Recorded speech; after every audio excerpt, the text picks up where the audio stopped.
Hello and welcome to this meeting, this workshop meeting of the Council of the Town of Oakville.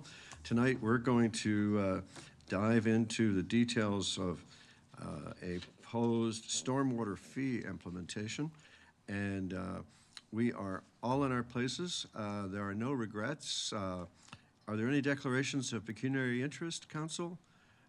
Madam Clerk, there are none.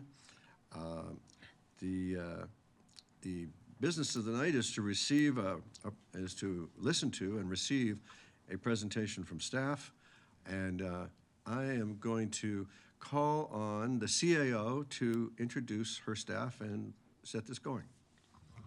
Mayor and members of council, Catherine Hewitson, our Director of Asset Management, will start off with the presentation.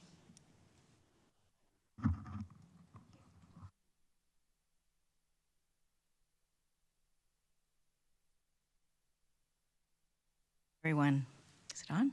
Yes. So as you started off, we're here to provide you an update on the work that town staff and our partners from AECOM have been doing on the stormwater feasibility study the past few months. So in 2023, staff began work on the town-wide rainwater management plan to develop a long-term stormwater infrastructure program designed to not only maintain our town's state of good repair, as well as provide enhancements to build resiliency against climate change.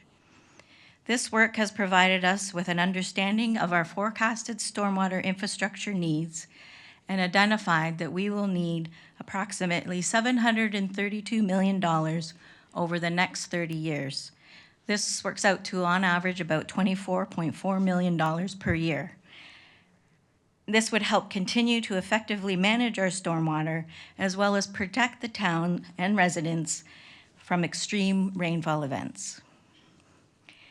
Having a financial plan to support our infrastructure needs is a requirement of the O Regulation 588-17. So over the past year or so, the town has been exploring options for a sustainable funding source to support this long-term stormwater management program. Many municipalities are moving toward a new financing approach based on the principles of a user pay system, where property owners that have more hard surfaces and contribute more runoff to the town's stormwater system would pay more.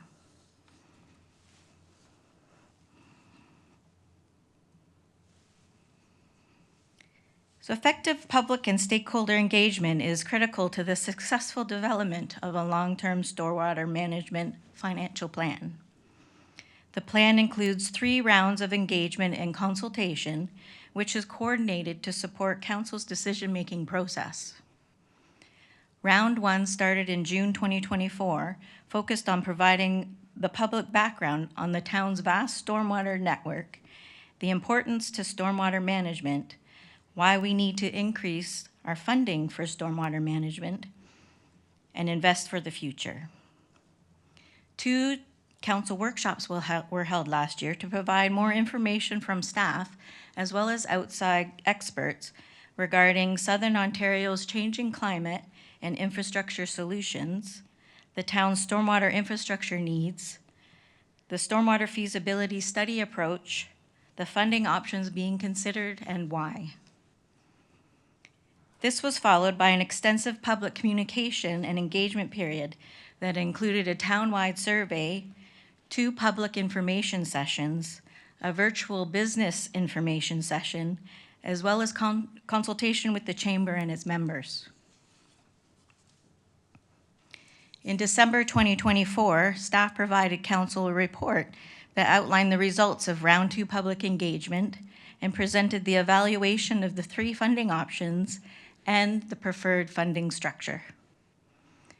Today, we're here to provide an overview of the proposed incentive program, as well as further evaluation and considerations on how the implementation of a new stormwater fee.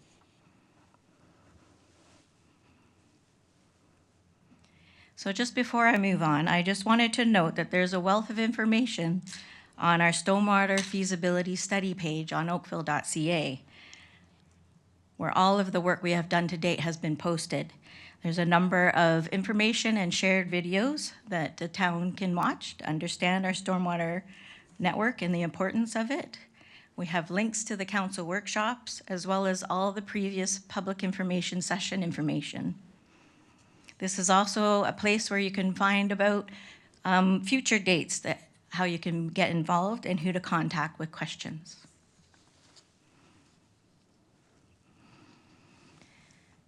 So as we noted, the purpose of today's meeting is to provide an overview of the credit program and property exemption options considered. We'll provide an update of the revised stormwater fee results, including those refinements, and provide an overview of the potential impacts to property owners for the different fee categories that have been created. Lastly, we'll outline the education engagement opportunities for the upcoming round 3 and overview of next steps. So in terms of the format for today, I'm starting off with an introduction and a bit of a refresh on the feasibility study work up to date. And then I'll pass it over to our partners from AECOM, who will walk you through the incentive program, the property exemptions considered, the proposed fee, and round 3 engagement plan. Lastly, town staff, myself, will give some concluding remarks and go over next steps. We will pause, I should mention, after our consultants do their presentation for questions for that period, as well at the end of my presentation.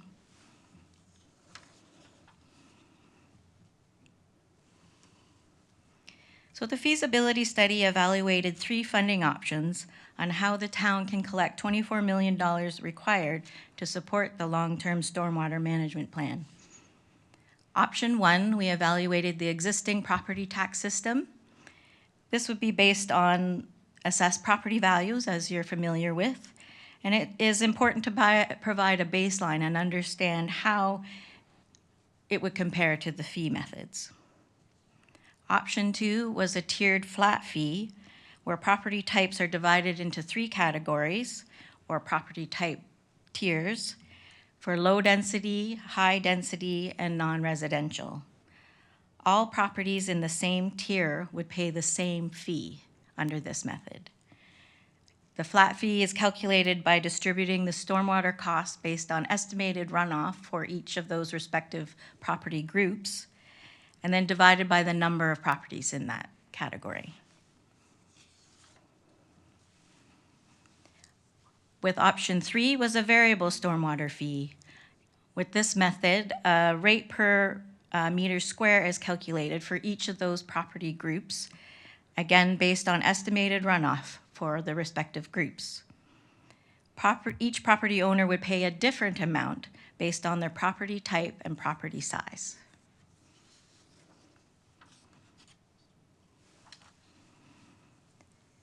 So currently the town's stormwater services are funded through property taxes.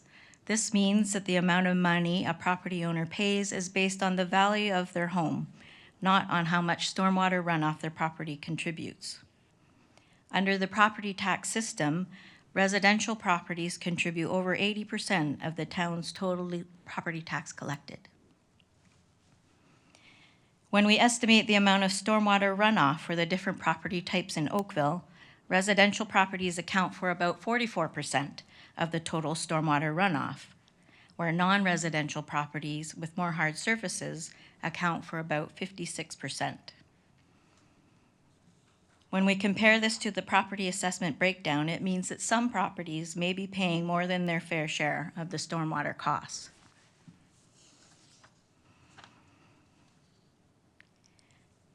We wanted to note that based on the townwide surveys, public feedback clearly indicated a strong preference that funding for stormwater should be collected in a way that is proportional to how much stormwater runoff comes from the property. Therefore, the tax method was not perceived as a fair way to distribute the stormwater costs.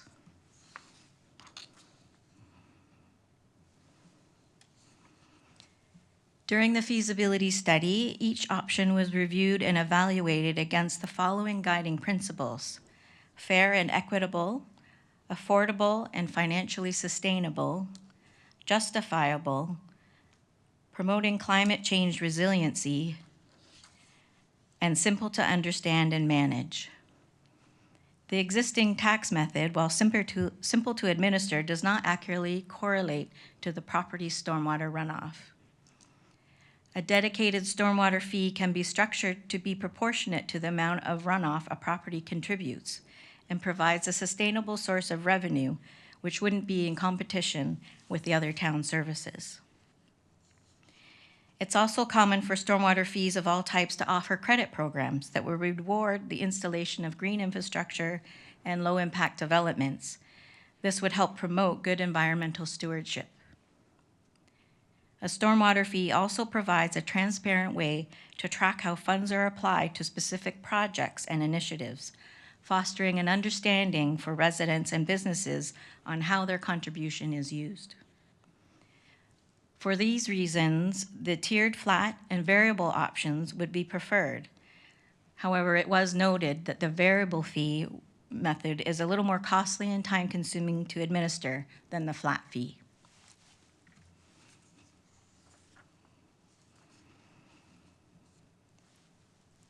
Therefore, further evaluation was conducted when considering the flat fee versus the variable fee itself.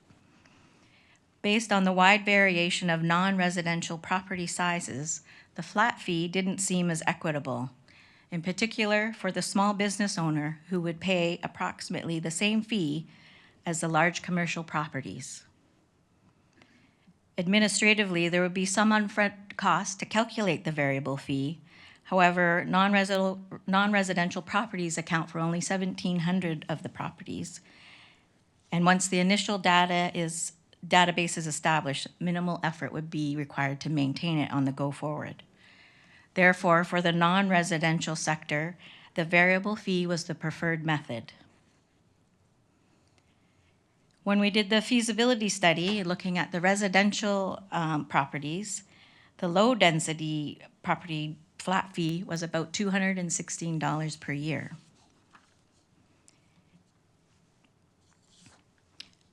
When we looked at the semi-detached and linked homes themselves, we found there was very little variation within that property category, with the average size being about 300 meters square. This is approximately half of what the average single detached property size was. So this could mean that those single and linked homes may be paying approximately $100 more when we just used a flat fee across the whole category. When looking at that low density property category, we also noticed there are around 3,000 single detached homes that were greater than 1,000 meters squared. This would result in a variable fee ranging from $900 to $29,000 per year, which is a great significant increase above that flat fee of $216 when averaged out. Another consideration is when you look at these larger properties, which may be greater in area, are typically still mostly green space and a lot of grassy areas, so don't necessarily contribute more runoff than a typical residential home. So due to the large difference in residential property sizes and higher administration costs to calculate a variable fee for approximately 60,000 properties, it was determined that the flat fee would be the most appropriate for the residential group of homes. And we decided that we would break it down not into two categories, the low density and high density, but we thought it would be more appropriate to create a third category for medium density.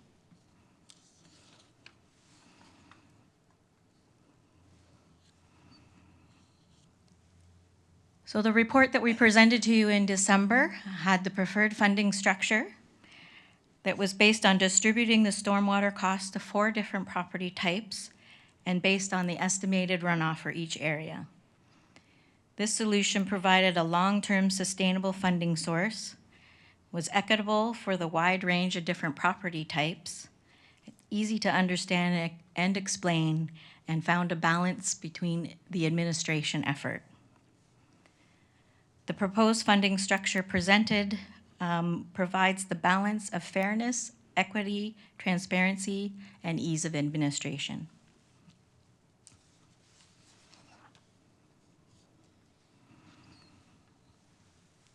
Also included in the December council report was an outline of the implementation steps and further consideration required to transition to a fee model.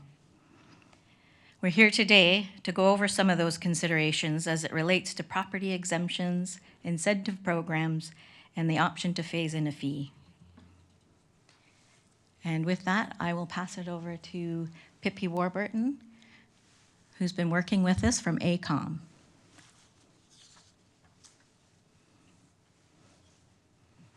Everybody, it's my pleasure to be here tonight and talk about one of my favorite subjects. So Catherine's given us a good recap of what we've already seen before and what should be familiar to you from December last year. What I'm going to do next is go through some of the details that we've talked about subsequently on the project team. So we've talked about the incentive program in more detail. So back in the feasibility stage, we knew that there would be an incentive program, but we're going to talk about how the details that we're recommending and how we got to those details.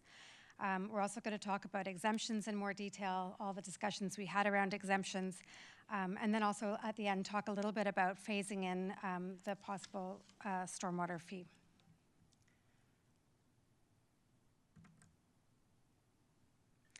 Okay, so this is a bit of another reminder of why we're doing this again. So we've bringing into line what you're spending on stormwater into line with sort of benchmark numbers. You have almost $1 billion worth of stormwater infrastructure in the town. And if we benchmark the operations and maintenance for that type of infrastructure across Canada, that $22 million a year that Catherine was talking about, coming from your background studies that you've already done, those stormwater management plans or the rainwater management plans, they've come up with a number that you need to support your system, and it's a good number, the $24 million a year.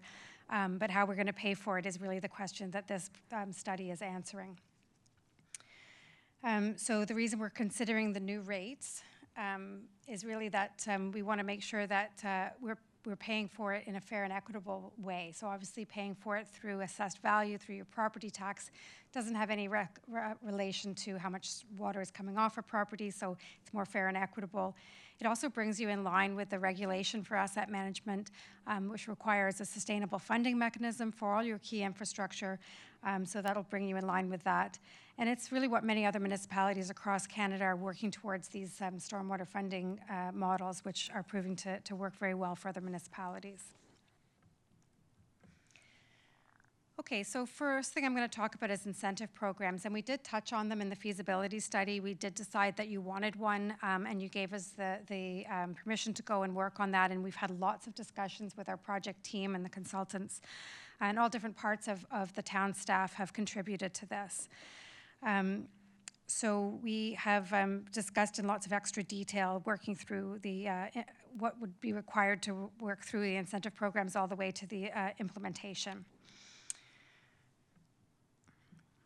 So many municipalities provide these incentive programs. The difference between credits and rebates are important. So credits are the ongoing reduction in the fee that you're paying, whereas rebates tend to be a one-time payment. So you think of like a rain barrel you might get for free, or a garden consultation on how to build a rain garden, education materials. And a lot of those kind of rebate programs are already provided for Oakville residents through the Conservation Authority and through the region. So fee credit programs allow for a reduction for the fee for landowners, and that can be really important for landowners. Some landowners are large and very paved, and they're going to end up paying quite large fees. So incentive programs and credit programs are really key for those kind of properties. It also facilitates and incentivizes good practices, and we see really a genuine reduction in sediment coming into the system, reduction in flows, and promotes really good practices in green infrastructure that the town is always trying to promote as well. They would require some kind of certification, and we'll talk a little bit more about that in the next few slides. So any property owner who reduces stormwater runoff or improves water quality would qualify. They would have to show some sort of proof of that, but it would be open to those properties. So as part of the process of us deciding a recommendation regarding incentive programs, we had a lot of conversations and workshops with our project team. We brought in all different types of, different people from different branches of the city staff, finance, tax, legal, and obviously the engineering and the maintenance people as well were also involved. So we reviewed the existing programs that the region had, those rebate programs that I'd mentioned before. We held 2 workshops with town staffs, and we also conducted a staff survey that helped us to understand the priorities of the objectives of what they wanted in a incentive program. And that's shown on this slide. It sort of shows you the main things were volume control, to make sure that some of that water is infiltrated was very important. Peak flow control, also very important to reduce flooding. And then less important, but also showed up as very important in the survey, was pollutant control, making sure that erosion was stopped and less sediment was getting into the system. Other considerations were we did discuss what other municipalities were doing and looked at all their credit programs and decided what we liked and what we didn't like from them, what would work for Oakville, so lots of discussions around that. We talked about the administrative effort for the different types of incentive programs that are out there, and they vary quite a lot, as you can imagine. We talked about the difference of different property types and incentive programs for residential properties as opposed to non-residential properties. And we also talked about the verification requirements. So the overall objectives of an incentive program is really to reduce the quantity and improve water quality of stormwater, and incentive programs really can do just that. For me personally, I say the biggest benefit to going to a stormwater rate is being able to implement an incentive program. And the main reason, if I think about all these big properties like a Walmart or a box store, they all have to have stormwater management on their properties as part of development. But it's very difficult for municipalities to follow up to make sure they're being maintained properly. As part of a credit program, you can say you'll get your credit and you'll renew it each few years once you've proven that you've done the maintenance on your oil grit separator or you've cleaned out the sediment from your pond. So for me, that's one of the biggest bonuses of an incentive program. Also supports local environmental initiatives and shows that the town, that this is really important to the town and a priority for the town-wide people. Promotes private property stewardship. Minimizes administrative costs, so that's one of the objectives that came up in all of our consultation, that we wanted to consider the administrative costs and not have a huge administrative burden. We're leveraging existing programs, increasing community and resilience, and offsetting stormwater management costs. Okay, so through all those discussions that we had, our team decided that residential credit programs were not what we wanted to do, and that's for a variety of reasons. We already have some rebate programs that residential properties can be engaged in. Those rain barrels, those educational seminars on how to put a rain garden in your property, and those types of things. So those types of incentive programs are very good for residential properties. We also decided not to go with a residential credit program because of the administrative burden. If you're going to get a reduction in your fee, which might only be a few dollars a month, the administrative burden of looking at all of those properties, and residential properties, there's so many, we decided the cost-benefit analysis indicated that doing a credit program for residential properties wasn't the way to go. This is also in line with most municipalities. Most municipalities don't have a credit program for residential properties, so that was also a factor.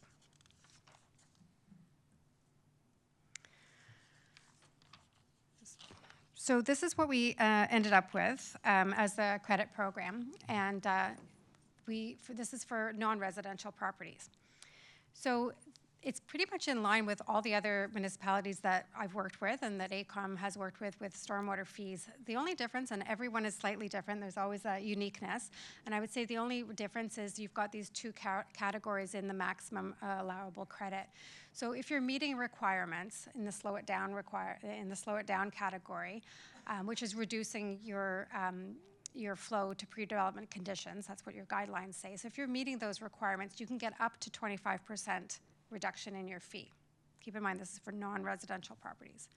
If you're going above and beyond, you can get up to 35%. So it's the above and beyond category that's unique, and I love it. I think it's great.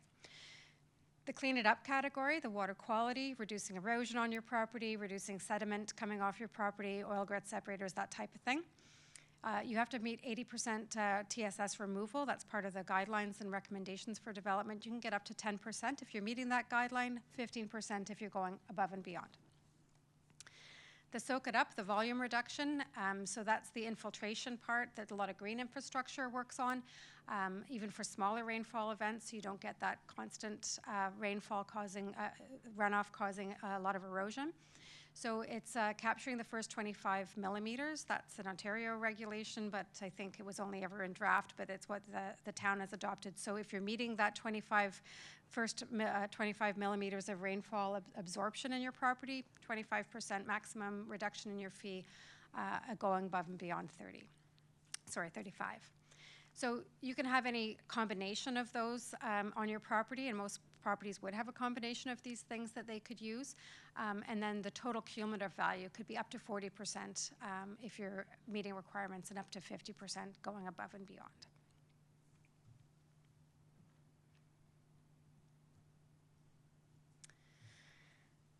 Okay, so how the credit program would work. Stormwater management structures, so we're talking ponds, bioswales, oil grit separators, tanks underneath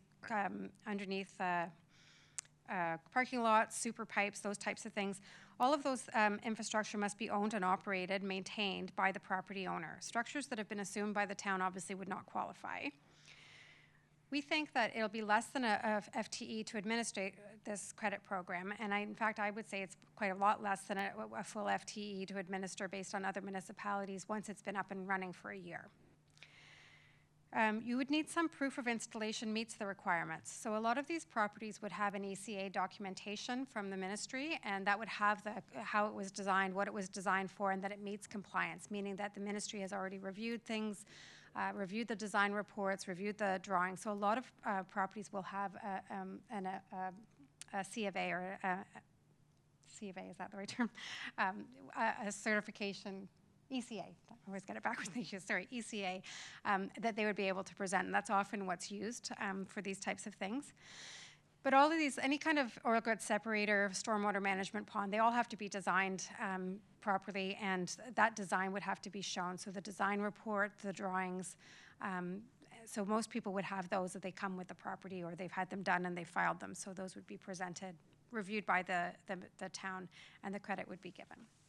Then the credit only needs to be reviewed every few years, and the review doesn't need to review the original design. It only needs to see that it's been maintained. So you've had a suction pump truck come and pump out the oil grit separator. You've had someone come and take out the sediment from your pond, that type of thing. So that would be the smaller task that needs reviewing every few years.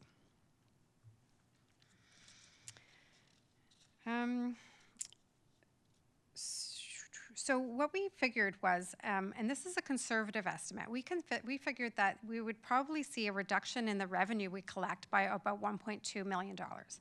And it's a conservative estimate. We sort of went with the town staff had a list of known stormwater management facilities that are on non-residential properties, and we assumed that they would all apply. So that's probably a conservative estimate. Most municipalities find the uptake on credit programs is quite low.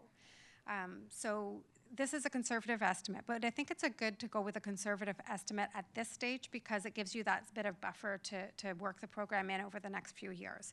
So we've reduced the revenue that we're going to be collecting by $1.2 million in the next calculations, and in our forward calculation for the final fee that will be charged.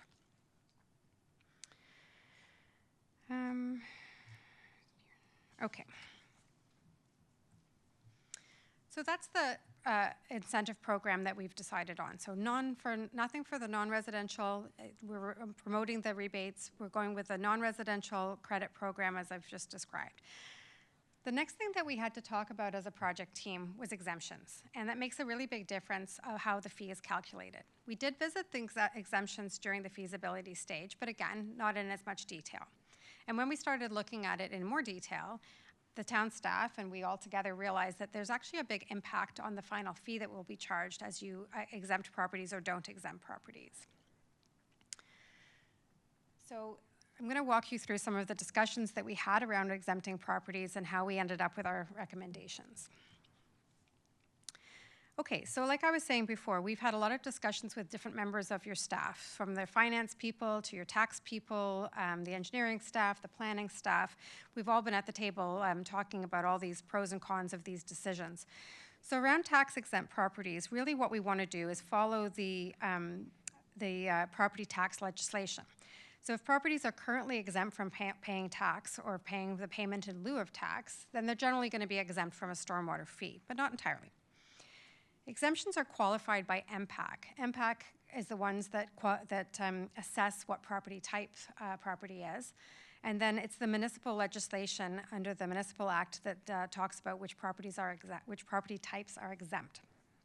So on this chart, you can see at the top, there's the 4 properties that are tax exempt are Crown properties, both federal and provincial, school boards, and hydro lands.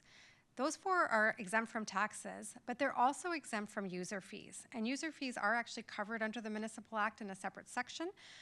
So the remaining list that's not yellow there, those are exempt from, they're tax exempt, but they're not necessarily exempt from user fees. So user fees are really intended to recover costs from services that are based on usage, not on value. So the other consideration when we were trying to figure out which properties we were going to have exempt from the fee, we talked about enforcement as well. So if you have a property that's tax exempt and they're not paying their stormwater fee, we don't have a mechanism to retrieve that money. Whereas if they have a tax bill, under the Municipal Act, you can actually charge them a user fee, and if they're delinquent in paying that, you can add it to their tax bill. So we have that mechanism for recovering money there if they're paying taxes, and not if they're not. So that was another consideration when we were trying to figure out which properties should be exempt and which ones shouldn't.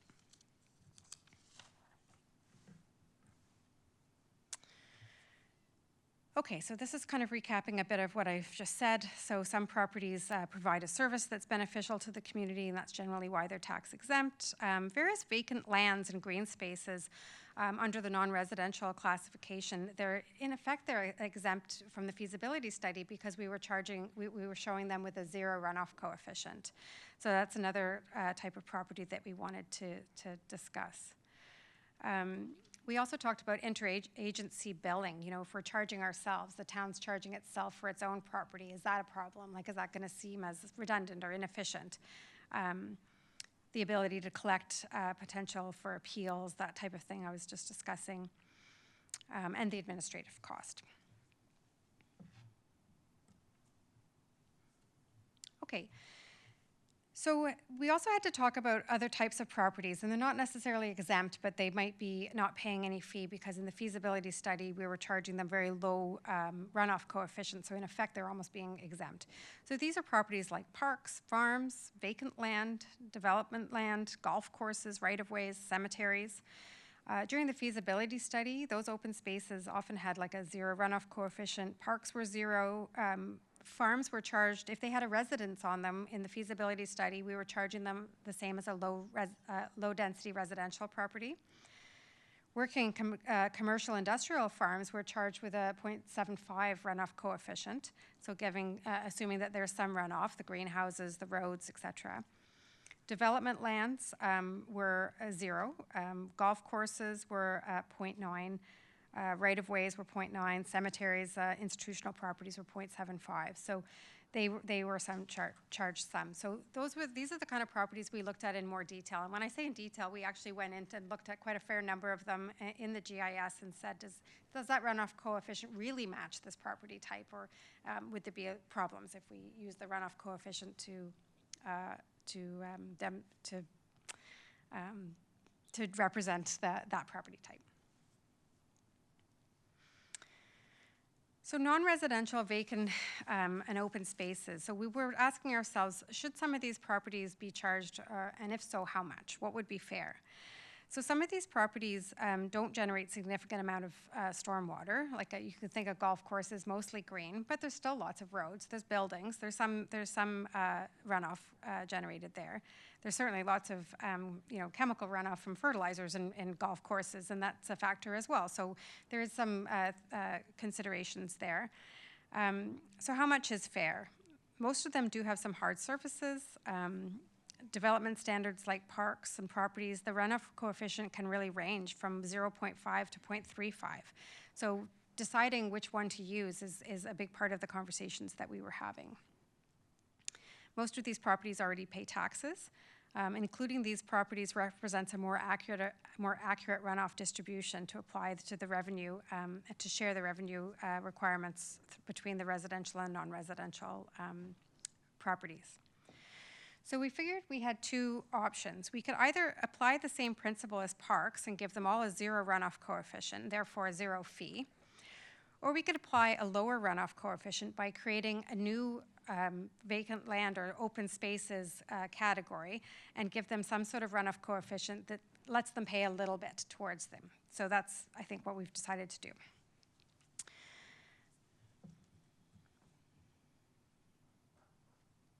Okay. Other considerations we talked about, user fee exemptions. We can't charge the fee to those federal, provincial crown lands. School boards are out, hydro lands are in. But we could consider charging those tax-exempt properties for, that are eligible for user fees. So then we had to talk about which ones are we going to charge in that category. So there's town, the region, non-school board education institutions, places of worship, Sheridan College, hospitals. And we went through a lot of pros and cons and had a lot of conversations around these types of properties. So these properties are tax-exempt properties. Should they pay something for stormwater? The pros were most of these properties do create some amount of runoff. So that would be good to charge them the fee. They also, including them in these properties, represents a more accurate runoff distribution to apply to the revenue shared between these properties. So it's probably more fair. The perception of fairness is the town is paying their share. So if we charge the town, then it would be seen that we're actually putting, we're in with this as well, and that the town actually wants to incentivize their own properties to lower their stormwater runoff. So charging town properties would align with the program-based budget principles and demonstrates a full cost of our programs and amount recovered. The cons would be charging the town would add back to the tax requirement. Properties that are ineligible for property taxes may fight the charge and not want to pay, and the town can't collect those arrears. And deviating from a tax policy approach always change is difficult, so people would always require some education and some engagement to understand why we're making these changes. So our options we really considered here were to apply the same principles as the tax policy and just exempt all of the properties that are tax exempt, or we could charge some of the properties that are eligible for a user fee. So those were the options we were considering.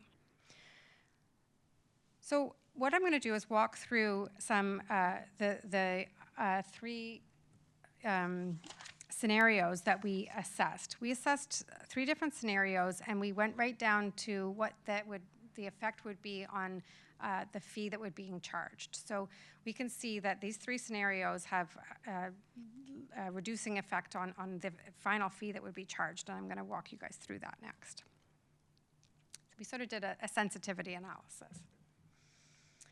Okay, so scenario 1, that's where we exempt all the properties that are exempt from paying tax. So that means we're taking a total of 4,400 properties out of the fee, and that's 17 square kilometers of runoff area will be removed from the fee study. So this includes like driving ranges, golf courses, all the hydro rail, commercial properties, cemeteries, town properties, region properties. We're going to just take them all out. We're also in this scenario accounting for the credit program reduction. So remember we said we were going to reduce the revenue that we'll be able to collect by $1.2 million. So the pros to doing this is it minimizes the risk of fee disputes and write-offs, but the cons, it doesn't actually reflect the stormwater runoff principles very well. So when we look at this, the impact of scenario 1, removing that amount of property from the runoff area, when you take that property out, you have less property to divide the revenue requirement over, so of course the fees go up. And you can see below here on how they go up. So you remember Catherine's slide with the pie slide on it. If you recall, the residential properties are contributing only 44% of the runoff to the system. Under this scenario, they'd be paying 63.8% of the fee. So the pie shrinks, the runoff area increases. Now, a reminder that during the feasibility stage, the low-density home was charged $205 per year.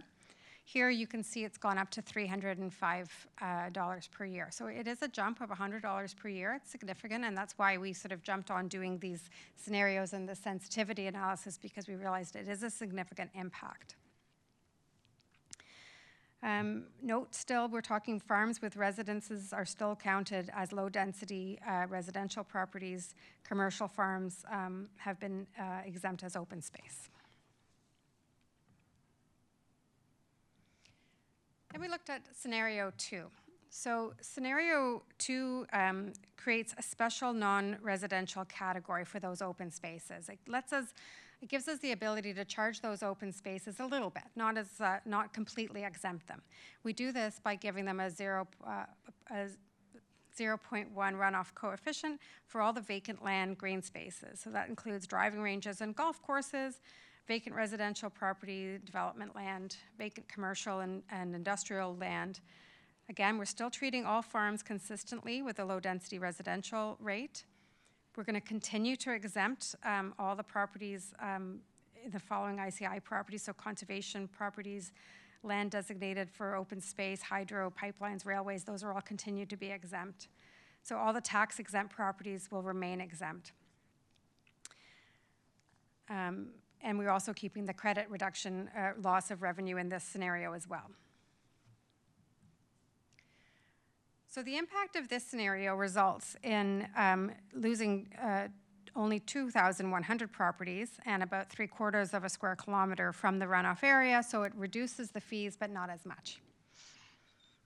It results in a 2% reduction to the residential fees, equaling about $6 less for the low-density residential fees compared to the other option. So you can see here the low-density residential properties are paying approximately $299 per year as opposed to the $305 that they were paying in scenario 1, and but still an increase from the feasibility stage.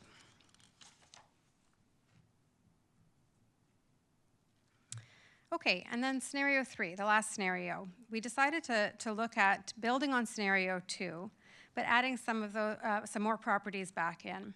So creating a special non-residential category and applying that 0.1 runoff coefficient to the vacant land and green spaces. This space type of non-residential properties would be the same as in scenario 2. We'd continue to exempt the properties regardless of ownership for the province, the school boards, hydro, etc. And charge applicable town and region owned properties that are not included in above. So that's the main difference for this one, is we're adding back in those town and regional properties. So if you remember a few slides back, we had a slide of how many of each property type there are, and the town owns a lot of properties. So it's quite significant when we add those town and region properties back in. Okay, so the impact of scenario 3 resulted, compared to scenario 1, we're adding 3,400 properties back in, almost 5 square kilometers of runoff area back into the calculation. This results in a more accurate distribution of residential to non-residential. So you can see now the residential contribution is down to 57.2%. So it's getting closer to the actual runoff area that the residential properties are contributing. So it's, again, more equitable. results in a 10% reduction in residential fees. And the total fee for the town would be about 1.5 million a year, and the regional fee would be about $750,000 per year. Also worth noting on this slide that the average low-density residential property is down to $273 a year, so lowered still.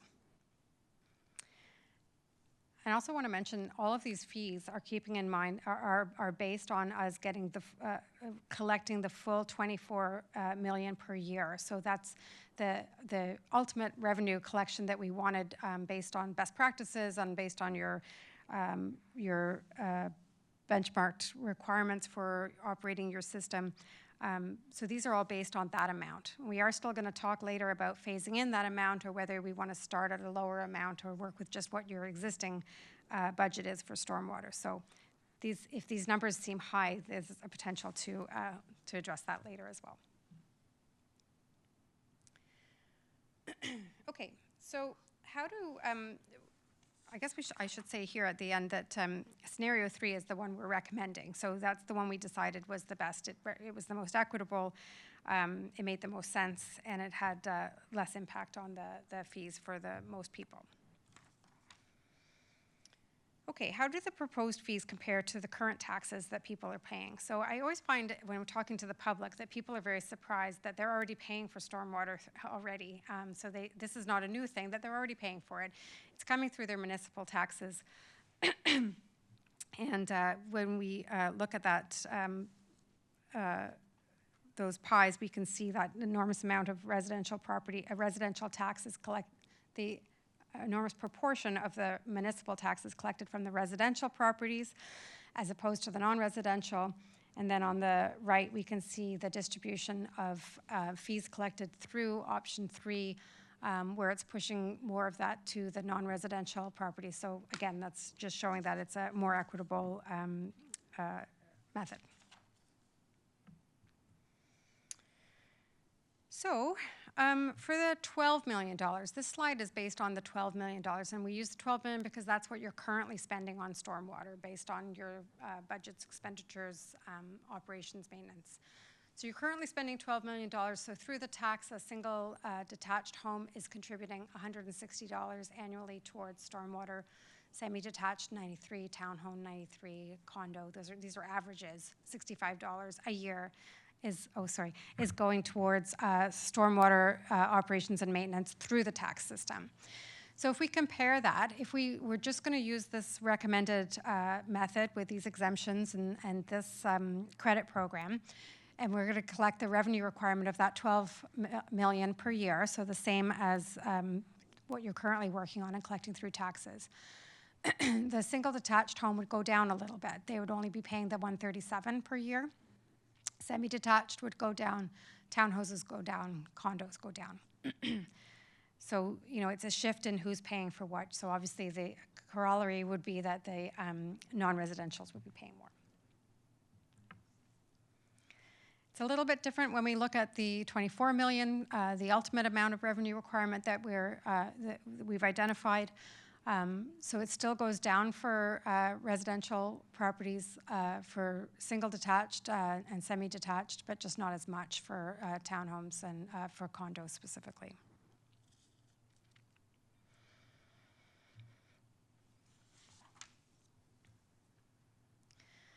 Okay, this slide looks a little busy because the numbers are a little hard to read, but I think it really puts things in good perspective. So this is a good one to look at here. So on the left, we've got the non-residential institutional properties. So things like, the sports complex or some of the big sports clubs, that kind of thing, the non-residential institutional places. So you can see that line on the far left that, the majority of these properties are small. They're going to be paying less than $250 a year. So the average would be $4,000, but that's because there are a few very large properties. The median is probably more reflective to look at $130. We've got a maximum and a minimum there. So the minimum is $26 a year. So the majority of those properties are going to be paying very little because the majority of them are very small. A little bit different with the commercial industrial properties. There's more of a spread between those, but still 90% of those properties are going to be paying less than $13,000 a year. And keep in mind, they're going to be open to credits, so they could be reducing that by 40% or 50%. So this is before credit program. So you can see the average there, the minimum, the 25th percentile at $700 a year. So I did write down some examples here. I always think examples are helpful to understand. So the highest institutional mixed-use property, so that's the one that has a runoff coefficient of 0.75. That's the one on the left there. The highest one is actually the town-owned sports complex. And the highest one for the industrial properties would be Suncor Refinery, and they would be paying close to $766,000 per year. So you can see how our credit would be very important for them.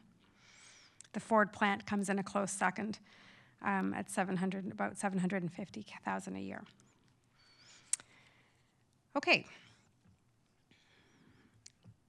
We have a few more examples here that help explain the differences. So when we look at these non-residential properties, it's important to remember that a lot of them are very small. So the one on the left, under property tax, is currently paying $105 a year. It's going to go down to about $50 a year, so it's actually a reduction because it's very small, but it has high value. So that's actually going in the other direction. And again, that's for the $12 million a year requirement. If you go to the $24 million requirement, it would be $98 a year. If they got the 40% reduction, they'd go down to about $60 a year. So, you know, for most of these properties, it's a very manageable fee. The really large ones that are less, that are a little more dramatic. So the next one we're looking at, they're currently paying approximately through their taxes, property taxes, $21,900. They would also see a reduction. So obviously they have not a giant property, but a valuable property. So they're paying more in taxes than they would through the stormwater method. Again, that would be double that if you're going for the 24 million, and if they got the 40% reduction, they'd be going down to just over 2,500 per year. And then we're looking at a larger property, just as a third example here to round it out. This is quite a large property. Through property taxes, they're paying $316,000 for stormwater per year. And through the, that was the annual year. And then their contribution through the taxes is the $13,700. And that would go up slightly. So that means that the assessed value is less than the size and the runoff area calculations. So they'd go up to about $18,500 per year. And again, you double that for the 24 million collection amount. And with a 40% reduction, they'd be at $22,000 per year approximately.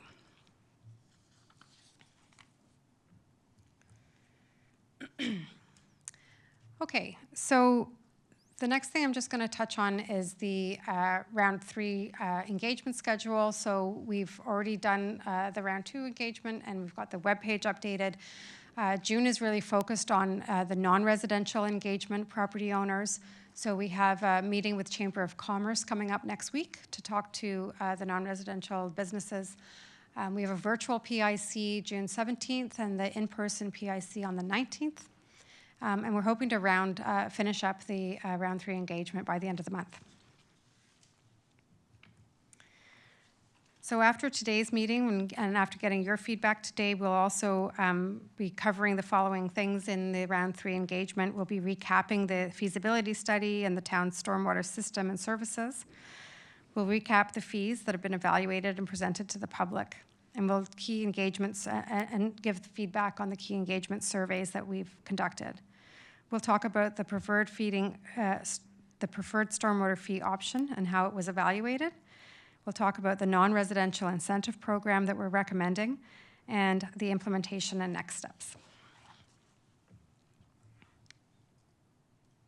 It's a lot. Thank you. Thank you very much. We have questions, and Councillor Dudek is first. Thank you. Thank you very much for extremely thorough and extensive report and background studies. The one thing I noted, I see incentive. I don't see the other side of the coin.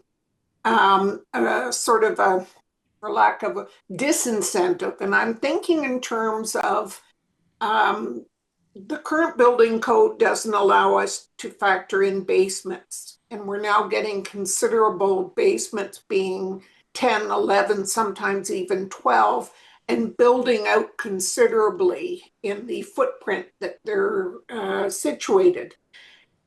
I can appreciate what we've got currently, but going forward, is there an opportunity at the time of reviewing the drawings and going over things with building and engineering to say, based on what you're proposing, you are causing, for lack of a better word, more problems for stormwater. And as a result, you're looking at an additional fee in order to go forward with that. A way to recover some expenses, and as I say, make people a little bit more mindful of wanting to go for the whole enchilada. Was that ever factored in? Thank you for that question. I'll do my best to answer it. So basements that are too deep or that have sump pumps that are actually draining groundwater is a bit of a separate issue to surface water, and we're really dealing with surface water through this program. So I guess the short answer is we're not considering those basements in this study. However, most municipalities really work through their building guidelines and make sure that when the site plan review is happening, that those things are very carefully considered. And I would recommend that you certainly take those into account during the site plan approval process. Okay, I guess for me, I'm thinking there's only so much permeable groundwater there. And if they're building out beyond what the building envelope, like they're basically going from end to end underneath is what I'm saying. So, okay, fair enough. The other question I have, in terms of exemptions, and you went over the town and the regional properties, I guess my concern is, are you not playing a bit of a shell game in the respect that it's going to cost the town, i.e. the taxpayer, more money for running that community center or creating something if there's going to be an additional fee as a result? Yep, that's a very good question, and it's definitely something that we discussed in quite a lot of detail. So the optics of that, it does seem like exactly like you're saying, that sort of shell game. But we did decide that it also shows that the town wants to be part of this and is paying their fair share. It also puts the onus on the town to incentivize their own stormwater management projects on their own properties. So yes, that is a factor, but we did consider it, and that's where we landed with our recommendation. Okay. And getting back to the incentive program, and given your response to the basements and that, is there something that somebody might introduce on a property going forward that would cause more stormwater issues for us? In other words, you talk about an incentive to reward someone. Is there something that we look at now and say that's going to cause, other than just a non-permeable surface? Mm-hmm. Yeah, so if somebody redevelops their property and paves part of it over, certainly there's more runoff going to come from that property. So when a property redevelops, they have to do a site plan approval. And once you have a stormwater fee in place, we recommend that those site plan approvals get changed slightly to include the change in impervious area that can be incorporated into the stormwater fee.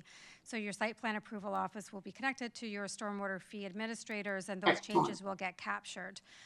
Okay. Yeah. Good. Thank you. Councillor Giddings.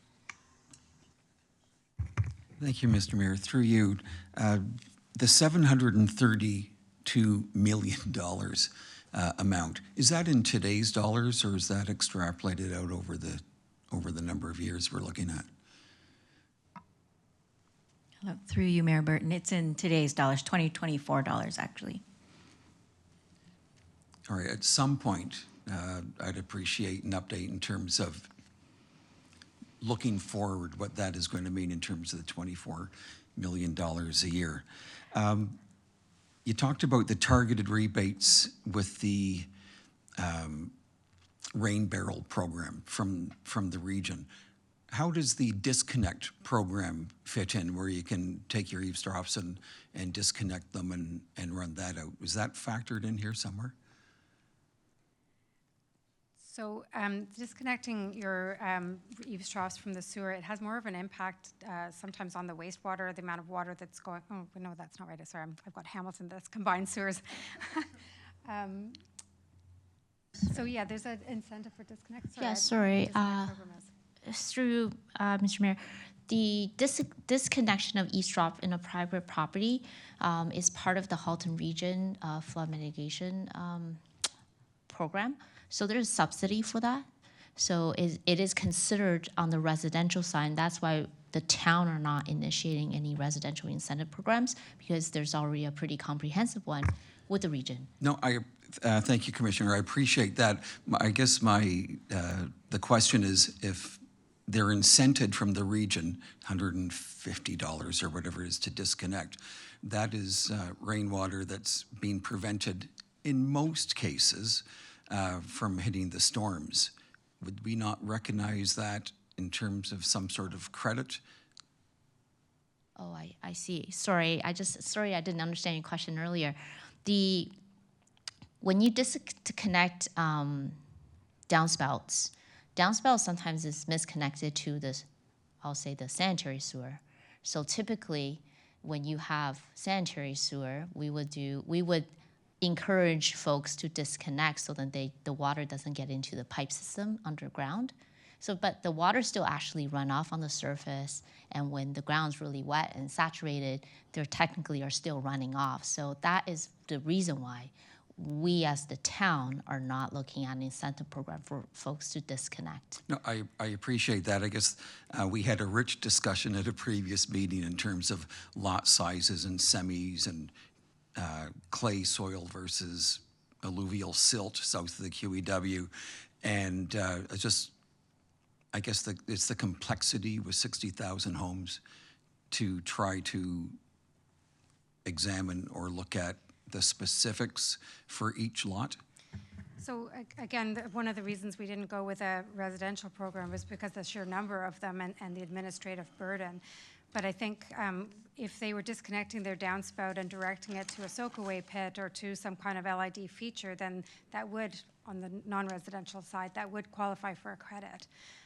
But like Phoebe's saying, if you disconnect your downspout and just run it over land, basically that whole roof is counting as runoff. So it would all run off eventually. So the short answer is no, not for residential properties. We felt that the program that's being run through the city, through the region with a rebate program, incentivizes them to do the disconnection, but it's still runoff, so therefore it doesn't get a credit through our program. All right, and land designated as open space is one of the credits. Is that green open space? I'm just thinking about developments where there are POPs, which is considered open space. I take it that this would be only green open space? Yep, so we have a few different categories of open space that we looked at. So, industrial vacant land, parks, cemeteries, golf courses, vacant residential development properties. So we have all those different types of properties. So instead of trying to look at them all individually, we gave them a 0.1 runoff coefficient. So sort of provided for some of them having some runoff from them still. And the ones that are more paved, they're in a different category. So that's in the recommendation, that option 3 that we talked about. That's where we've created a new class of open space properties and given it that 0.1 runoff coefficient. So they are paying something, but not a lot. All right, thank you. And last question, sorry. Hi, through you, Mayor Burton. I just wanted to add, there are a handful of select property types that would still pay zero fee, like the pure parkland type of properties. All right, thank you. Just And make it more confusing. last question, there are a lot of municipalities going through this exact same process. Are there any ideas out there coming from other municipalities that we look at and go, geez, we should include that, or we should look at that? Well, there's always room for improvement, and there's some that are, definitely need to be improved. I should mention names, but, we work with a lot of municipalities, so, well, okay, I'll mention names. Vaughan has a step tariff, like a fixed tariff with different tiers, but their tiers are so wide apart that it becomes really inequitable. If you have a 10-acre property compared to a 1-acre property, you're paying vastly different amounts. So we're currently working with them to tweak it. So what I would say, the biggest thing to know is that you will revisit this stormwater fee every sort of 4 to 5 years. So there'll be room to make those changes. So if you find out something's working somewhere else that you like, there's always room to change it. It's not the final thing. Some municipalities do impervious area measurements, and personally, I think that's really good because it takes out all of the, which class are you in? Well, I'm a vacant lot, but I'm actually classed as industrial, but it's all green, so that's not really fair because they're assigned a runoff coefficient. When you use an impervious area, it takes out all of that, so it's a measured impervious area on every single property. We're measuring the size of the property, but then we're multiplying it by a runoff coefficient that represents the property class. So it's better, but it's not perfect. The downside, obviously, is with using measured impervious areas, you have to buy the impervious data. First of all, you've got to process. It's a bit, costly upfront. Once it's up and running, it's the same to run as what we're recommending here. So that's something you might want to consider in the future. There's lots of municipalities that do that. So Mississauga, we've just done it for Vaughan. We're changing theirs. Lots of municipalities use that impervious data. So that would be the next refinement maybe you might consider. So there's definitely room for improvement, and everybody does it differently. There's also online portal tools that can be developed that some municipalities like Mississauga has one. If you go online, type your property in, and your impervious area comes up with a little picture of your property. So if you've got like a garden bed that's got a loop around it saying it's paved, you can say, no, that's not paved, it's actually a garden bed, you've made a mistake, so pros and cons, you've got a lot more details to argue over, but it's also, more transparent and, probably a really good tool for a lot of people, so. Great, thank you very much. Councillor Chisholm. Thank you, Worship. Just a couple quick questions. How do we mark with pools, residential pools, large pools? How do we deal with that? So it's common practice in water resources and stormwater management. Pools have a zero runoff, so they just absorb water, so they are taken out of the calculations. So when they're draining the pools in the fall, it goes into our... Sorry, I'm thinking about hydrology, how we deal with them. No, when they're draining them. Yeah, so again, that goes to the sewers. So you might have a bylaw. Most municipalities have a bylaw saying how and they should be discharging their pools. And I don't know what that is in Oakville. I know Phoebe might know. Through, Mr. Mayor, that through Halton Region, I actually don't know the answer to what's our sewage bylaw in terms of draining pools. So, but they're not counted for in our stormwater fee. Okay. Is that something that we should be looking at, or is that something we're recommending not to look at all? So in terms of the sewer use bylaw and running, there is a sewer use bylaw by Halton Region. And I'm pretty sure, and I'm going a long way back in terms of memory on this, that there are quite a few restrictions from running into the storm sewer. So it's something that I'd rather take back and have a look at in terms of what tools we would want to use for the drainage of pools. And we'll work with the region to figure out what's the best way and report back on the next time around. Great. Thank you, CAO. Last question. On one of the slides, we were talking about the total amount collected every year. We need 24 million, and it's split 12 and 12 million. And for clarity's sake, and I might mathematically got this confused, that 12 million number, is that because we're moving dollars from the tax base into this program to make it so it's like half, 50%? Is that the correct calculation? Is that what we're doing? Through you, Mayor Burton, the $12 million initial amount is approximately how much we're spending per year towards stormwater infrastructure today. Of course, it's a forecasted amount, looking what our 10-year program looks like today.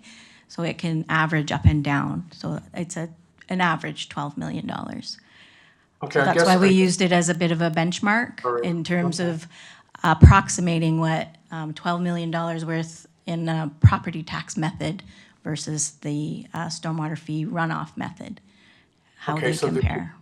the two methods, so the procedure would be, when I get my taxes, I know how much, it's all built in there for the stormwater state remains there. Then I'm going to have a fee for the other, what I call 12 million, but they're not coming together. You're not consolidating those two dollars, are you? We would be consolidating and eventually collecting $24 million on the fee.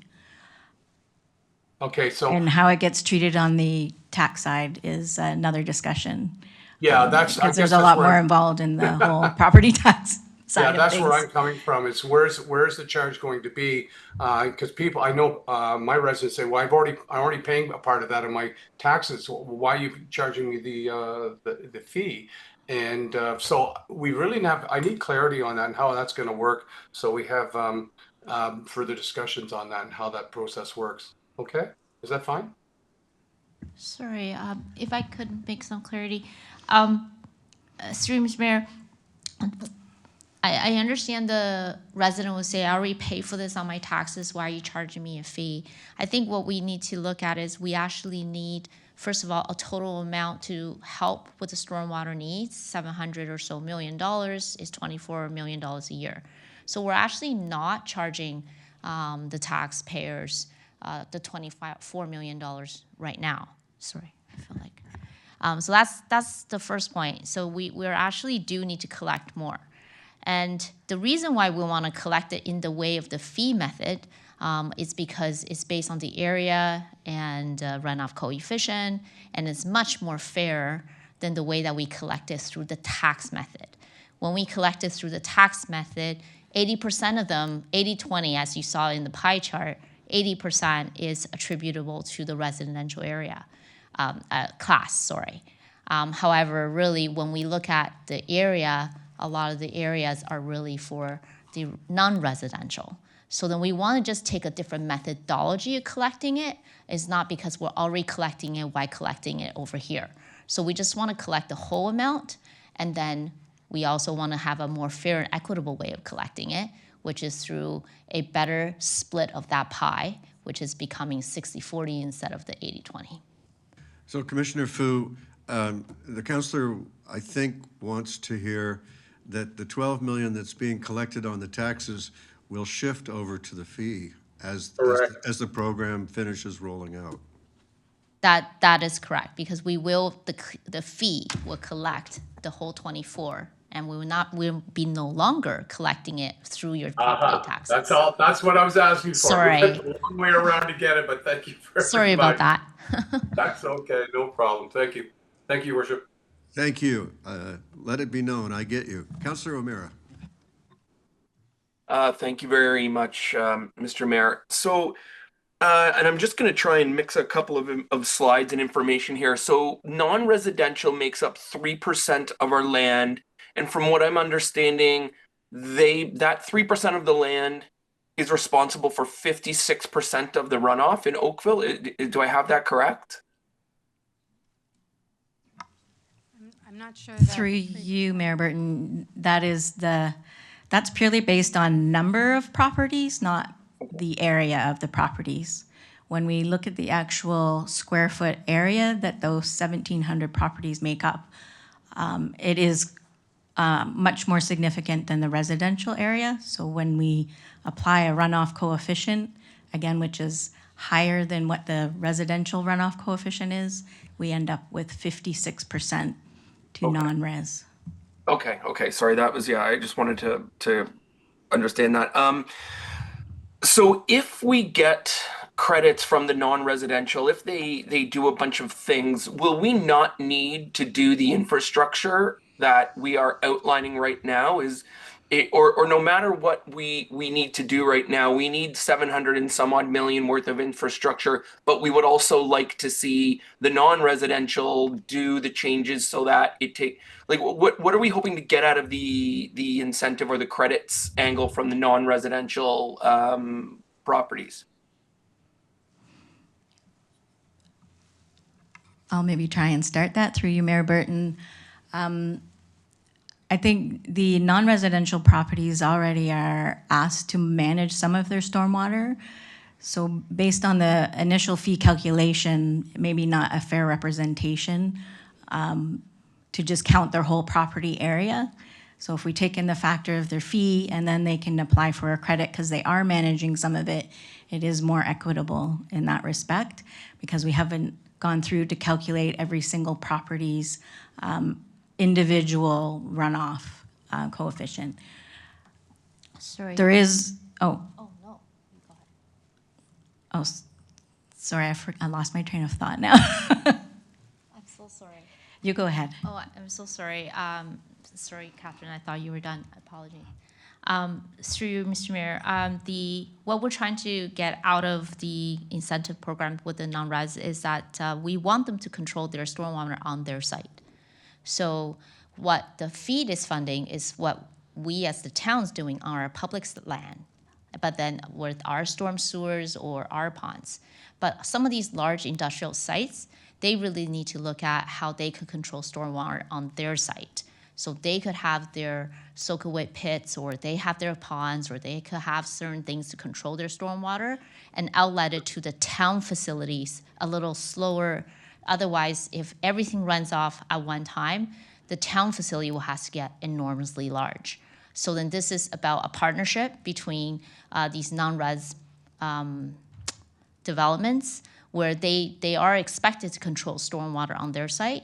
And there are many development that was developed prior to the 1990s that didn't really have a lot of stormwater control.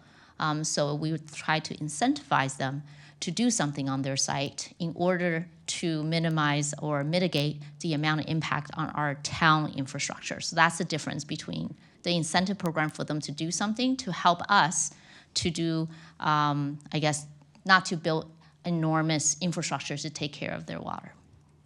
Right, and I guess where I'm going with this is I'm trying to figure out why we're not trying to proceed down a path that incentivizes homeowners and infill developments and custom homes to take part in this incentivization as well.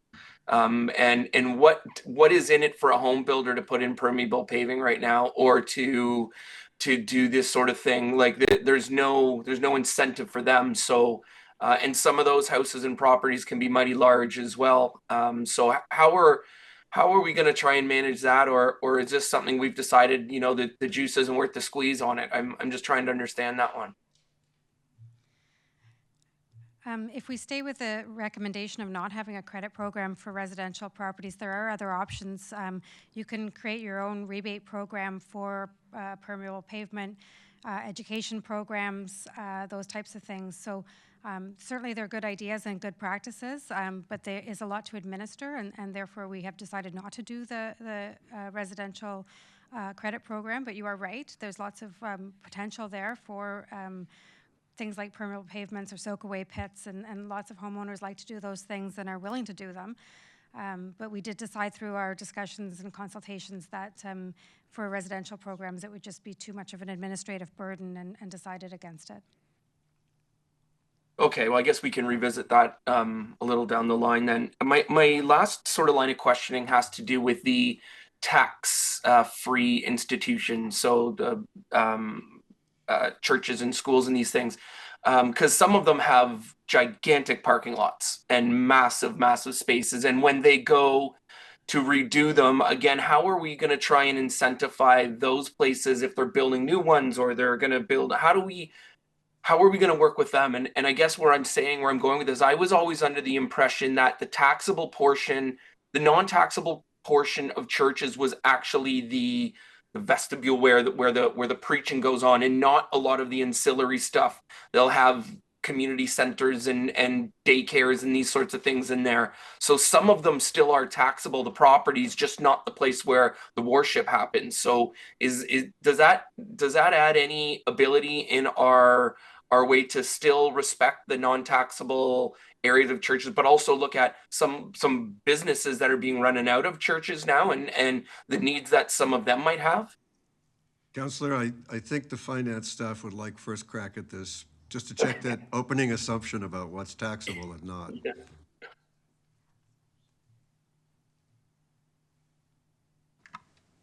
Through you, Mayor Burton. So tax-exempt properties, it's the full property. If there is a commercial business being run out of it, that is taxed, and it's qualified through the province. Okay, so everything's taxed on there then?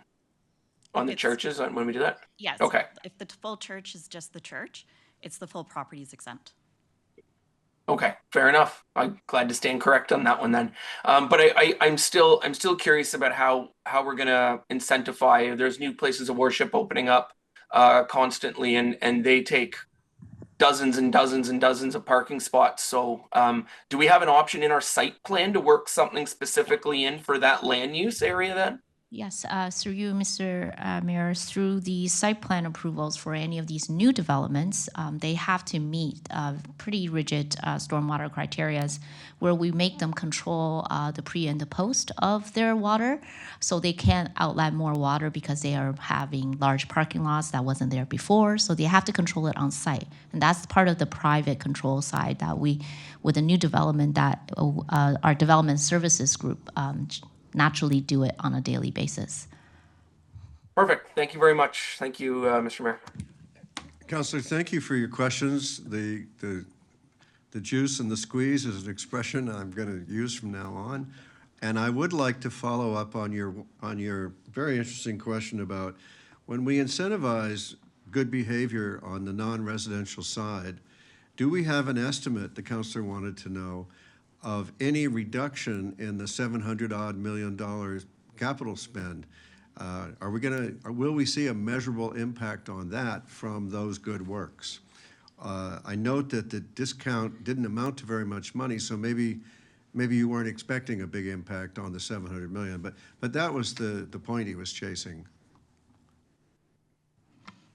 I think Any juice from that squeeze? through you, Mayor Burton.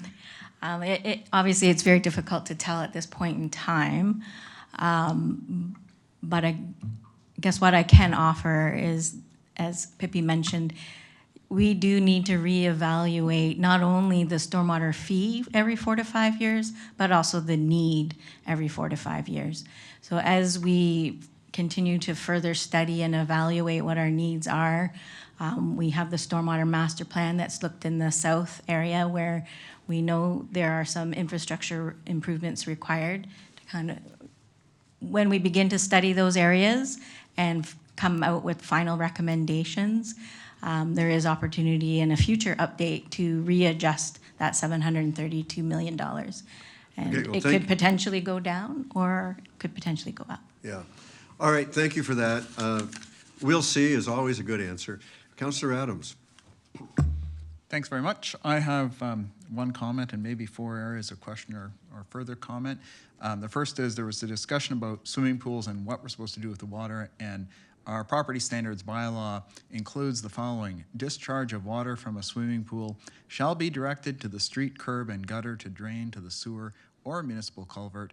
For clarity, water drained from a swimming pool shall not drain or migrate onto adjoining property. So that's the answer to, I think, a question that was raised earlier.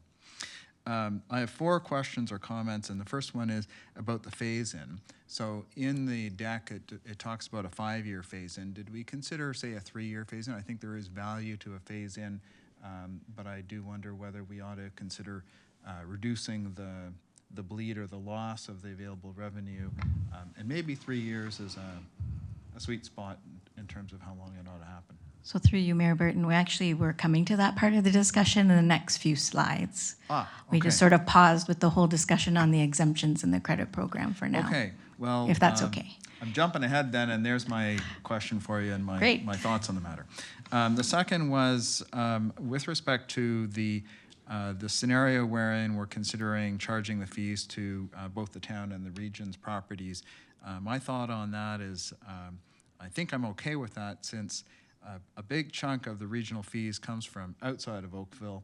I think I'm okay with having Milton and Halton Hills and Burlington help offset our stormwater costs. By my math, it would mean about $450,000 coming from outside of our community each year.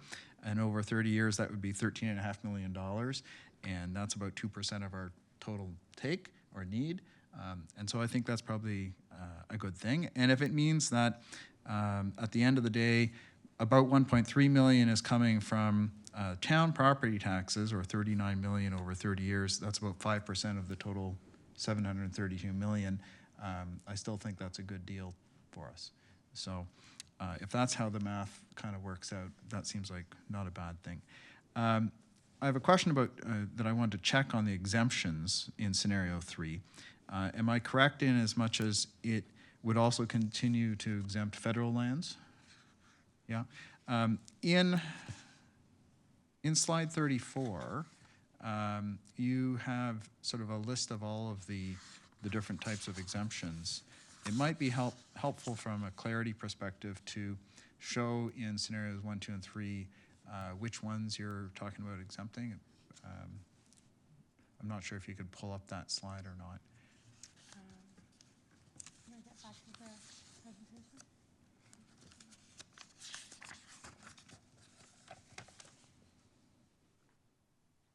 It's on page 34 of 55 of our agenda, I guess, or slide 13. That one, yeah. So you've got that slide that talks about all the different categories, and then you go through each of the scenarios talking about which ones are, but you don't use exactly the same nomenclature or the type descriptions in your scenarios, where you talk about provincial lands, including school boards, and I think you might have used hospitals instead of healthcare, for example. So it might be helpful just to use the same terminology, or create a scenario 1, 2, 3 here and X off which ones are being exempted. And then my last one is a question or comment similar to what I think Councillor Amir was talking about, or in terms of the caps for the large properties. One of the questions you're asking is, ought we to cap them? And I'm not sure if I'm good with capping them. They're the large ones are the ones probably most able to get the credit. And one question I had about how the credits work, if we lose $1.2 million or something a year in credits, does that $1.2 million go back for everybody else to pay for, or is it lost revenue that we then have to use property taxes to cover? How is that intended to work?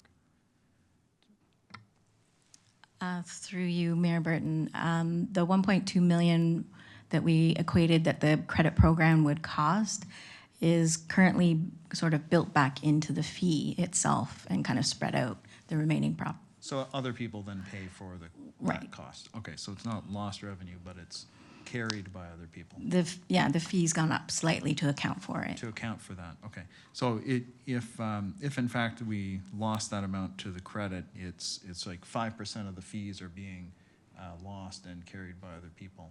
And so as a result, it feels to me like it's not necessary to cap those fees, because those are the ones that are most likely to be able to get the 40% reduction on them.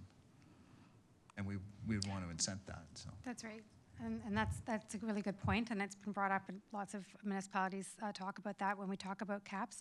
And the reason we cap is the reason we choose to pay for drinking water when it used to be free, because everybody uses the roads that are have drainage in them, and the schools and the parking lots and the hospitals that have drainage provided for them, and outlets and creeks and all of those things that are part of the stormwater system. So they're getting that credit to a cap because they're reducing the work on their property, but they're still utilizing the stormwater system at large. So we felt that it's good to pay something towards the stormwater system for everybody, and that's generally the reason we have caps, and most municipalities do have caps on their credit programs. On the credit program, but That's I'm not right. talking about capping the credit program. I think there was a question about, ought we to cap the stormwater fee on those large properties. Oh, I see. Sorry, I missed that. Yeah. Sorry, once again, that's kind of coming in the next set of conversation slides. We haven't I'm got sorry, to I'm that part jumping yet. ahead. I did my homework and here we are. But you're right.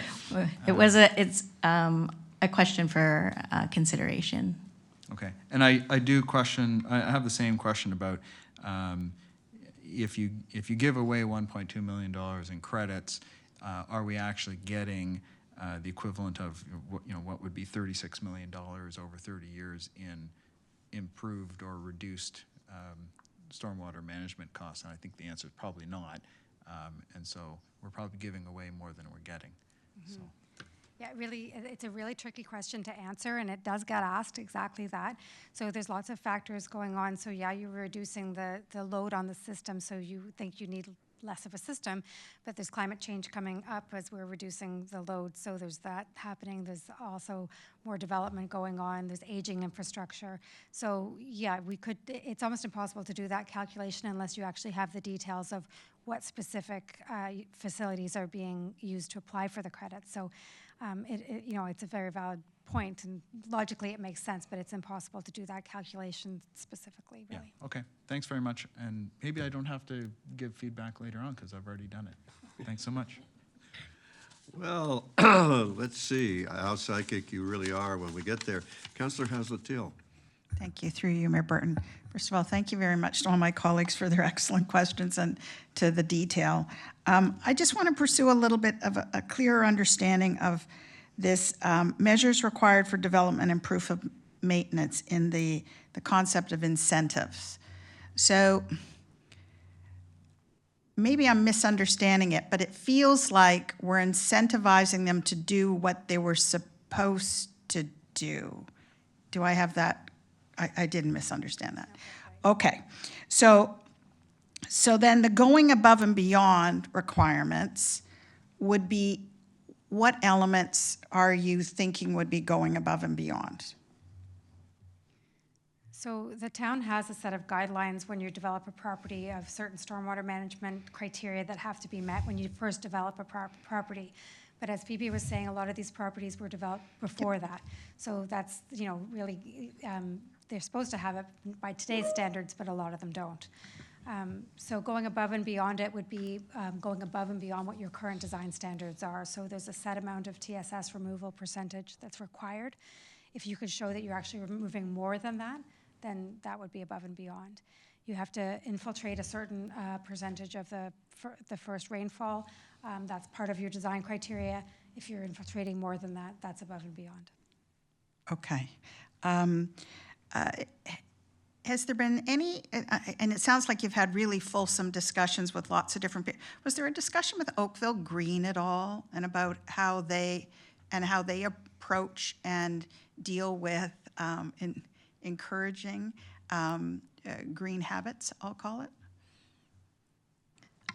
Through you, Mayor Barton. The discussion and consultation was primarily within town staff.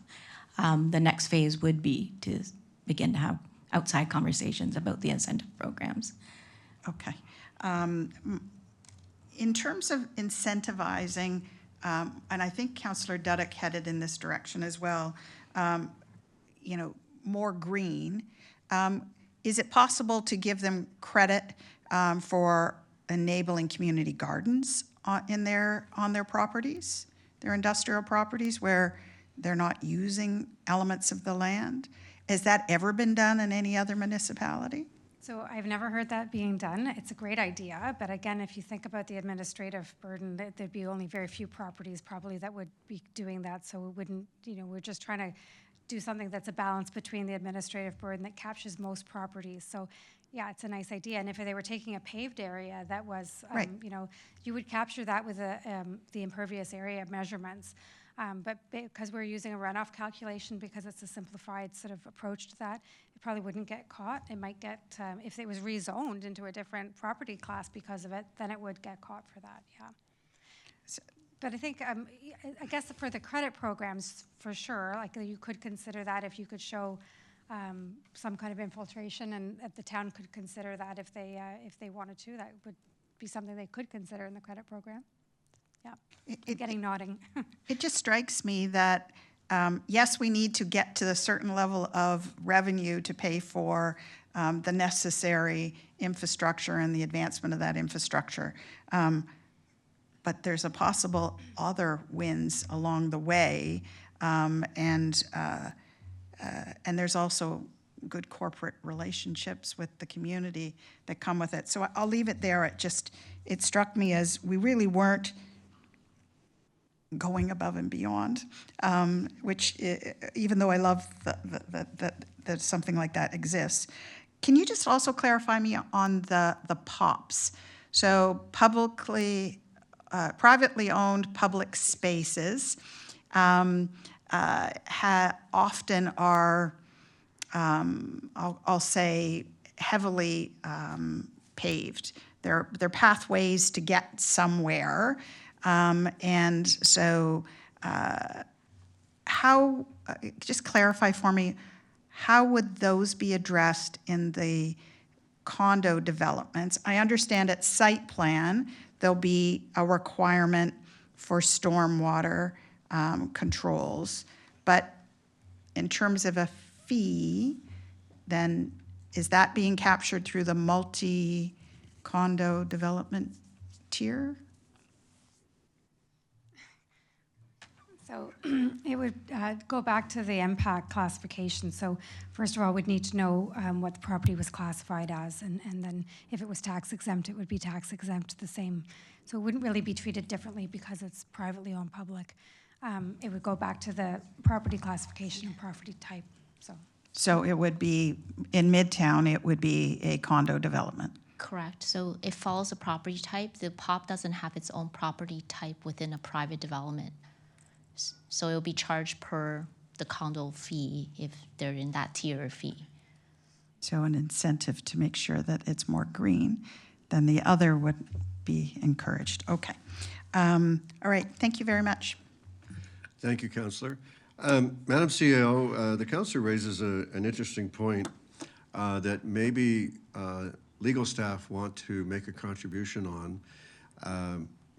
I'm thinking of cases I've heard where if the municipality has an objective to do a thing, let's say manage stormwater and prevent flooding, I believe there's case law around add-ons that don't contribute to that can't be part of the fee of that. You have to be purpose-focused. So to the extent that there is purpose focusing required for what we can give incentives for and what we can charge fees for, we may need that clarity because there may come a point where we all want to add other good things, and we'd like to, if we do, we'd like to know we can. Councillor Elgar. Thank you. Through Mayor Burton, thanks very much for the presentation and for the information you've provided. I'm looking at this and I'm thinking, we've been collecting 12 million a year. We should be collecting 24 million a year to keep ahead of the game. And this is actually because of the taking the land and making it not permeable. So that's which is all back to development and back to development charges in the first place. So has the calculation been really that bad over the years for what they should be paying when they're doing building houses, where the lots have shrunk like by 50 and 80% from what they used to be? Now, is that and we weren't doing the development charges correctly across Ontario? So I can answer that to my experience, just to say that every municipality I work with, and I think it's really common for municipalities across Canada to underfund stormwater infrastructure because it's not seen, and unless there's a flood. I mean, after a flood is really when you can get some good funding for infrastructure, but unfortunately it gets overpassed by other things like recreational facilities and things that are more fun and more interesting. So it's not uncommon, and I don't think it's just a matter of a development fee calculation. It's just chronic underfunding, and it's the same for bridges in Canada and lots of other infrastructure as well. So this is just putting in good practice, which I'm going to say thanks to the Ontario government that they've got this good regulation that says you have to have sustainable funding for your assets now, and it's making us step up and do these kinds of studies and make these kind of assessments. So But it's not just the development charges that have been undercharged. I would say no, probably not. No, so what we're really saying is because of what wasn't done properly by the engineers are supposed to do the calculations, and because it was kind of hidden, we can all now pay cough up the money to make up for the problems, Councillor which is what we're Elgar, doing. Councillor Elgar, through you, Mayor Burton, I would say I wouldn't characterize it as that. The development in Oakville has proceeded over many, many years, decades.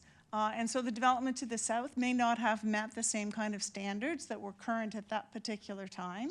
And so what the Stormwater Master Plan demonstrated to us that when you look at the stages of development of Oakville, each one of them were short, I'll say, on what they needed to do in order to protect us from the stormwater.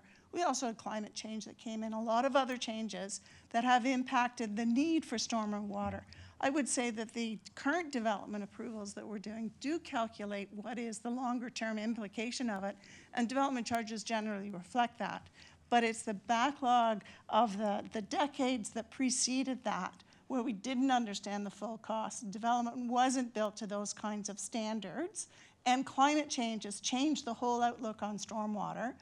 Those are the complicating pieces that have led to the $700 million deficit that we now have in stormwater.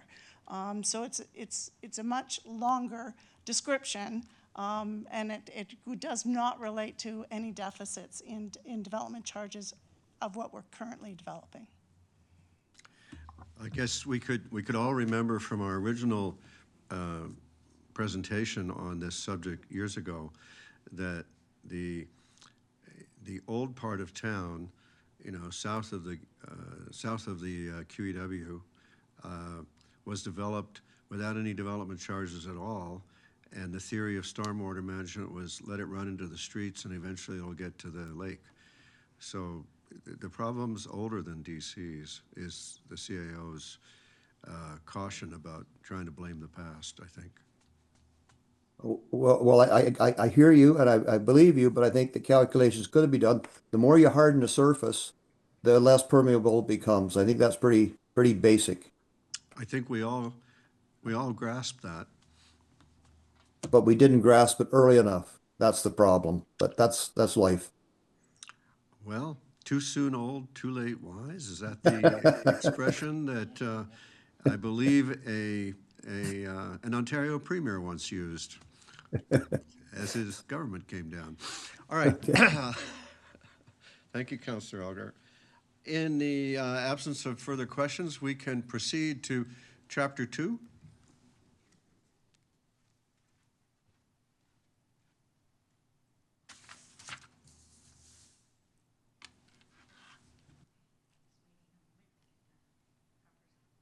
Turned it off. Sorry, I was just waiting for the next slide, please. So first of all, I just really wanted to thank you all for your time and your feedback today. But most of all, I wanted to thank you all for your patience over the past year or so as we took the time to really dive into the details and all the complicated analysis of shifting the stormwater cost to a fee model. I know we've inundated you with a lot of information and detailed numbers, so I thank you for that patience. So in closing, I really do believe that the scenario 3 that we presented today aligns with the key principle of achieving a user pay system and represents a fair and equitable way to fund the town's stormwater management program into the future. It also strikes a balance between affordability, sustainability, and administration. I also wanted to just note that as part of this past few months phase of really figuring out what exemptions in the credit program, our team here, namely more the finance team, did reach out to a number of other different municipalities to talk to ones who have had a fee in place for 4 or 5 years to ask, how has it been going? What are their lessons learned that we could probably learn from them in our approach to doing the stormwater fee? So this scenario 3 does represent a lot of the conversations that we heard from them in terms of keep it simple, some of the considerations on the exemptions and whatnot. Sure, some of them said it sounded great at the time. We would try and charge these places, but at the end of the day, it made it difficult to collect, and it could sit potentially on a receivable end. So we really did take some time to consider all the different aspects into the program we were putting forward to you today. So just in closing, as we showed you in Pippi's slides at the end, the next round of engagement plan is to go out to the public consultation on the proposed incentive program, as well as those scenario 3 proposed fees that reflect those exemptions and credit program impacts. And the staff will then come back to council with a final recommendation in September. Oops. In terms of the implementation itself, while we have checked off a number of boxes here in our implementation steps, particularly more around the analytical tasks, there are still a number of steps required to transition to a fee model. So we do need to turn our attention to developing a number of policies and procedures. How will the credit program actually operate and what's required? What are those steps? Potentially what an appeal process looks like, putting some procedures around the update of the fees and what that cycle looks like and how it would be addressed. We'd also need to draft a fee bylaw for your approval when the time comes. And last but not least, looking at our billing system and configuring and testing it to mock up how we would actually execute the billing. Lastly, I think Ms. Warburton mentioned that other municipalities have an online tool where property owners can go in and put in their property and find out exactly what their fee will be. So we are also looking at developing a similar tool that we can make available to the public.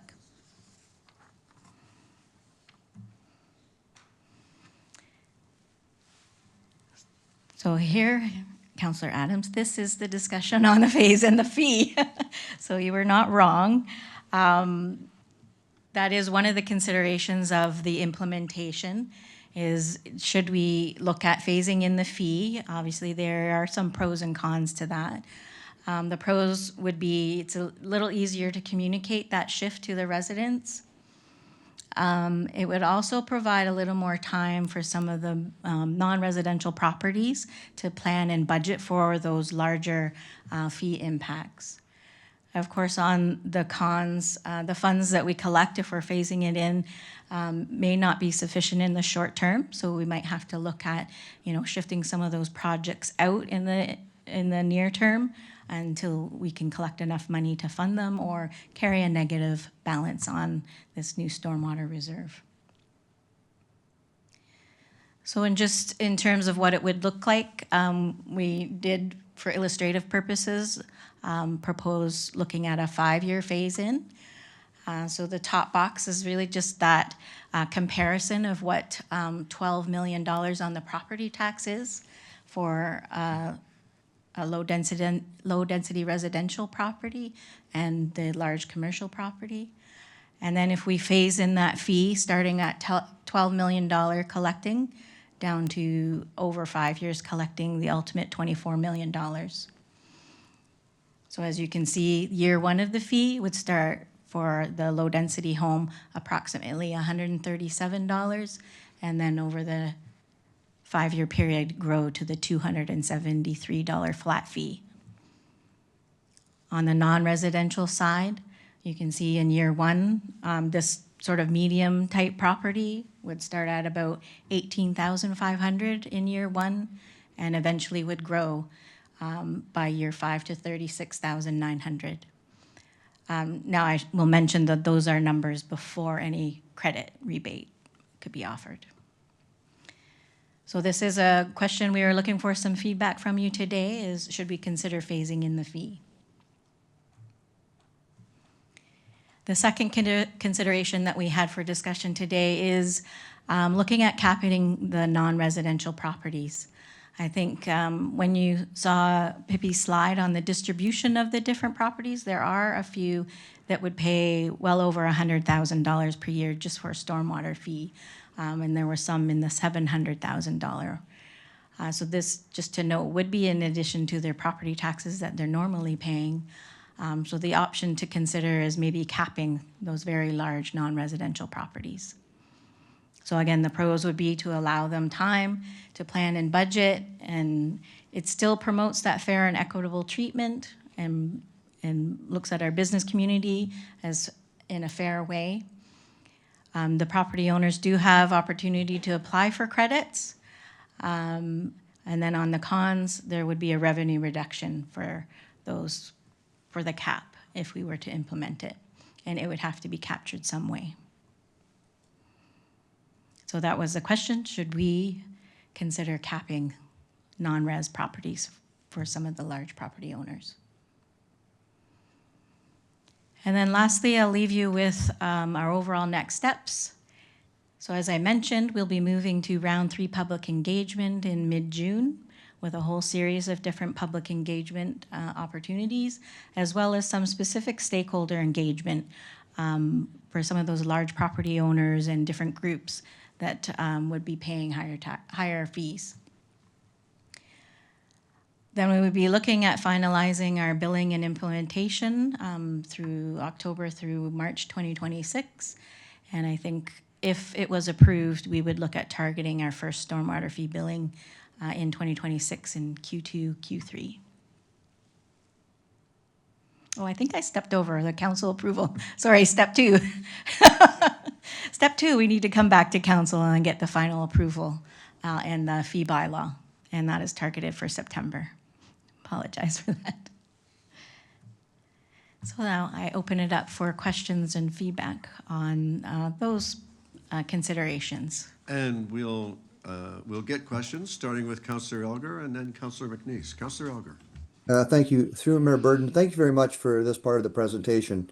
I guess I look at what you just said, and I'm thinking, if they don't pay, who pays?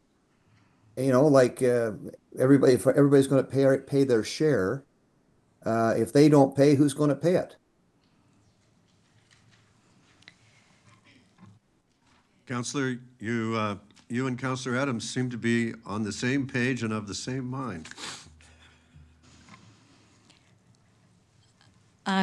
Through you, Mayor Burton, that is the question. It does ultimately have to be collected in some form. There's a number of ways to try and treat that. It could be sort of carried and distributed across and tweak the fees.